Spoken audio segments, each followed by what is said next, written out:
Kannur dental college വിദ്യാർത്ഥി നിതിൻ രാജിന്റെ മരണവുമായി ബന്ധപ്പെട്ട കേസിൽ പോലീസിനെ രൂക്ഷമായി വിമർശിച്ച് ഹൈക്കോടതി. പോലീസ് കാര്യമായി ഒന്നും ചെയ്യുന്നില്ലെന്നായിരുന്നു വിമർശനം. നിതിൻ രാജിന്റെ കുടുംബത്തിന്റെ ഹർജി പരിഗണിച്ചാണ് വിമർശനം.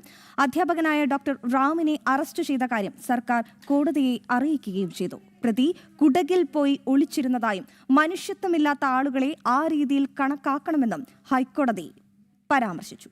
ഈ വാർത്തയുടെ വിവരങ്ങളുമായി രേഷ്മ ബാബുവാണ് ചേരുന്നത്. രേഷ്മ, ഈ പറയുന്ന ഡോക്ടർ റാമിനെ മുൻകൂർ ജാമ്യം നിഷേധിച്ചിട്ട് പോലും അറസ്റ്റ് ചെയ്യാൻ വലിയ കാലതാമസമൊക്കെ ഉണ്ടായിരുന്നു.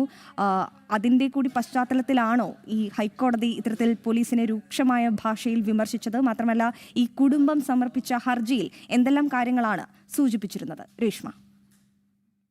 അതിര എം കെ റാമിന്റെ മുൻകൂർ ജാമ്യാപേക്ഷ സുപ്രീം കോടതി തള്ളിയതിന് പിന്നാലെ സർക്കാരിന്റെ ഭാഗത്തുനിന്ന് അല്ലെങ്കിൽ പോലീസിന്റെ ഭാഗത്തുനിന്ന് അറസ്റ്റ് ഉൾപ്പെടെയുള്ള നടപടികൾ ഉണ്ടാകാതിരുന്ന സാഹചര്യത്തിൽ വെള്ളിയാഴ്ച തന്നെ ഹൈക്കോടതി ഇക്കാര്യത്തിൽ വലിയ രീതിയിലുള്ള വിമർശനം ഉന്നയിച്ചിരുന്നു. അതിന് തൊട്ട് പിന്നാലെയാണ് കുടകിൽ നിന്നും ഈ പറയുന്ന എം കെ റാമിനെ അറസ്റ്റ് ചെയ്തത്. ഇന്ന് ഈ ഹൈക്കോടതി നിതിൻ രാജിന്റെ കുടുംബം നൽകിയ ഹർജി പരിഗണിച്ചിരുന്നു. അതിൽ പ്രധാനമായിട്ടും പോലീസിന്റെ ഭാഗത്തു നിന്നും അന്വേഷണത്തിൽ വ്യാപകമായിട്ടുള്ള വീഴ്ചയുണ്ട് എന്നുള്ള ഒരു ആക്ഷേപമായിരുന്നു ഉന്നയിച്ചിരുന്നത്. ഈ ഹർജി പരിഗണിച്ച വേളയിലാണ് റാമിന്റെ അറസ്റ്റ് സംബന്ധിച്ചുള്ള വിമർശന രൂപേണയുള്ള പരാമർശങ്ങൾ ഹൈക്കോടതിയുടെ ഭാഗത്തുനിന്ന് ഉണ്ടായത്. അറസ്റ്റ് ചെയ്തില്ലെങ്കിൽ കോടതി വടിയെടുത്താലേ പറ്റൂ എന്നുള്ള ഒരു സ്ഥിതിവിശേഷമാണ് ഇപ്പോൾ കേരളത്തിലുള്ളത്. പോലീസ് കാര്യമായിട്ടൊന്നും തന്നെ ചെയ്യുന്നില്ല. പഠിക്കാൻ വിട്ട സ്ഥലത്താണ് അധ്യാപകൻ കുട്ടിയെ മാനസികമായിട്ട് ബുദ്ധിമുട്ടിച്ചത്. പ്രതി കുറെ നാൾ ഒളിവിൽ കഴിഞ്ഞു. ആ ഒളിവിൽ കഴിഞ്ഞ വേളയിൽ പോലും പോലീസിന് അന്വേഷിച്ച് കണ്ടെത്താൻ സാധിച്ചില്ല.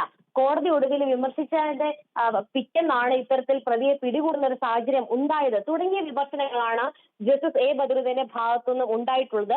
എന്തായാലും സംസ്ഥാന സർക്കാർ റാമിനെ അറസ്റ്റ് ചെയ്ത കാര്യം ഹൈക്കോടതി അറിയിച്ചിട്ടുണ്ട്.